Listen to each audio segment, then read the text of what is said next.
Very often my clients, when they first come to me, are stuck in repeated cycles of negative experiences in relationships or in circumstances like maybe situations at work or friendship groups, something like that.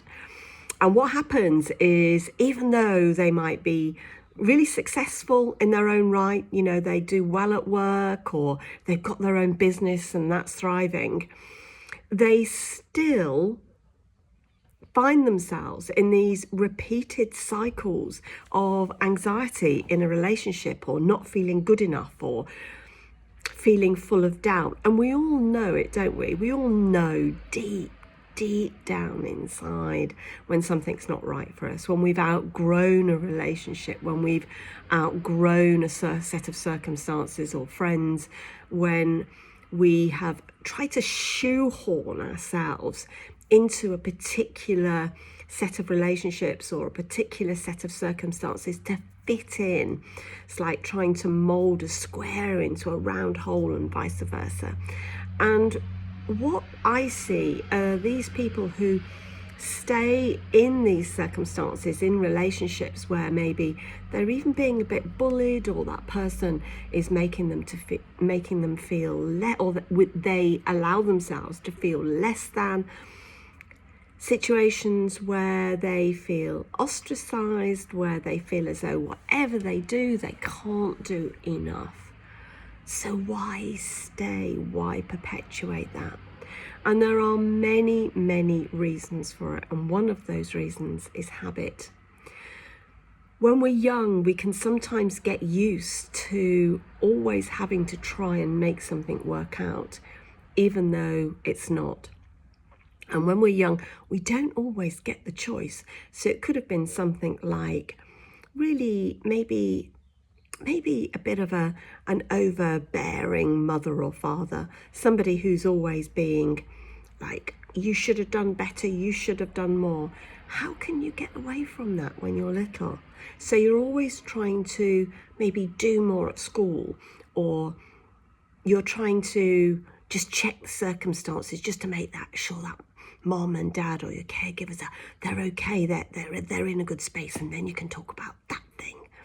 So they're always treading on eggshells. They're always trying to read how other people are, always trying to make things right. And so that can be one reason why people, when they get older, will always try to make circumstances, even though they're harming them, they're not living there in alignment to who they truly are, they try and make it work, and that's because of habit.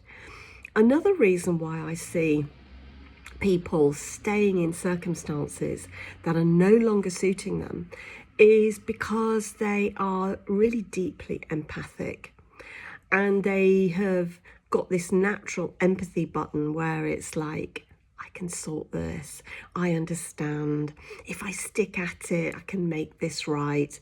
It's, I don't want to hurt them. They might be the other person, whether it's an intimate relationship or in a friendship circle, might be very easily quick to point a finger or to give did you say that? Point some blame. Easily, with an empathic person, that can give rise to shame and blaming themselves and not feeling good enough. So they feel as though they have to kind of make it right. Another reason is control. If we felt quite out of control when we were young, we can try to bring in a sense of, I've got this. If I keep it tight and I do this and I do that and I do that, then everything's going to be all right. So people stay in situations and in relationships way, way past their sell-by date because they are just trying to keep it all together and trying to maintain a level of control. There are many reasons for it, but if you're listening to this today and deep in your heart, when you take a moment, that there is a situation at home, a relationship at home, in your personal life, in your friendship circles, at work, when you really know it's not right. Your work situation might be making you really unhappy. It might be making you feel burnt out. It might be making you feel a sense of, you just whatever you do, it's not good enough. And I think these situations, they repeat because there's something within us that says, here's the cycle that's within you. Here's what you're repeating. And can we do it differently this time?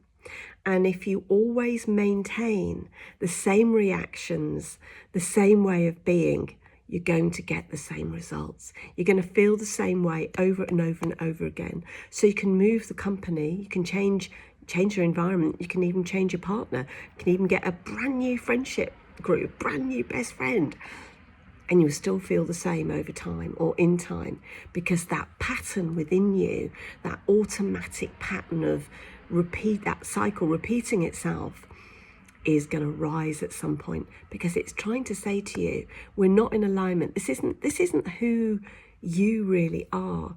Can we break out of this and do something differently? And if you push it down and think, no, that's not me. No, I'm fine.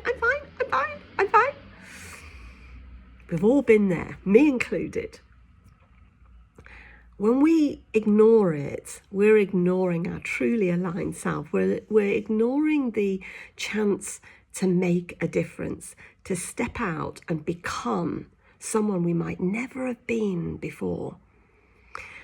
And I think we really know, having worked with thousands of people over the years, we know if we take time and really go inwards, and by that, just listen to what our body is saying, we know it's not right. And when we ignore it, it will still keep coming up. So I wonder, when is the right time for you, or when will be the best time for you to recognize that sense of, this isn't right for me, this situation, this relationship, this thing, it's no longer right. And whether it be something really small in life or really huge, then the moment we listen to it, it's the first step. It's the first step in acknowledging that the way I'm being in a relationship, what this set of circumstances is making me do. It's maybe bringing up all these old patterns of mine, when actually I want to be like this. And so the first thing is the recognition that this isn't right for you.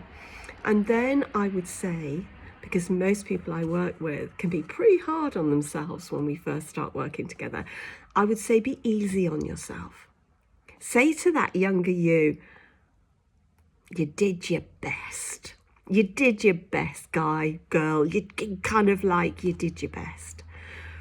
And I would say be easy on that past, that younger you. Just be thankful for them. Thankful for all the trying, all the times they tried really hard to make it right, to make it different, and they just couldn't get there. And then what I would do is I would dream a bit. And what I mean by that is getting a sense of, have a cup of tea, you have a drink, go for a walk, whatever's your thing.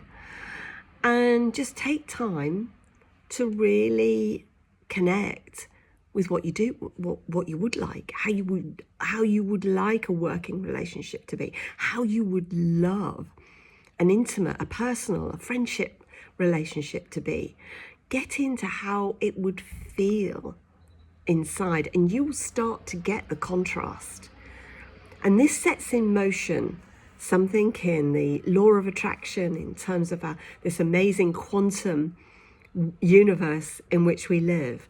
And we know we are energy, we're vibrational before we are physical. So when you start to dare to dream, when you start to imagine, when you start to think of possibility, you are putting a new cycle in motion vibrationally.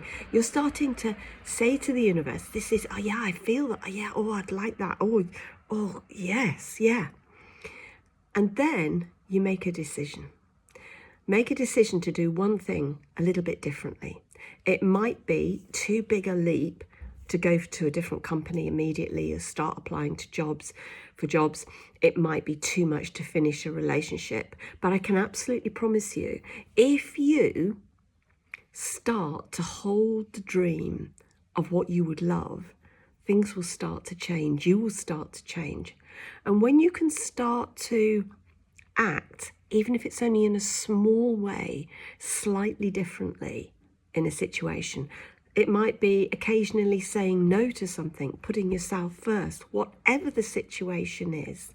When you've recognized that you're not truly aligned, when you are easy on yourself and kind to that younger you and your past situations, when you go deep, when you dream of that future, when you decide that you're gonna do things differently, and when you start, even if you stop there, you're gonna make a difference. But when you start to take little actions of that who you are becoming, when you start to, no, I'm not going to do that, I'm going to do this, that is what is going to start to create that new you. I hope this serves you, and I look forward to connecting with you again soon.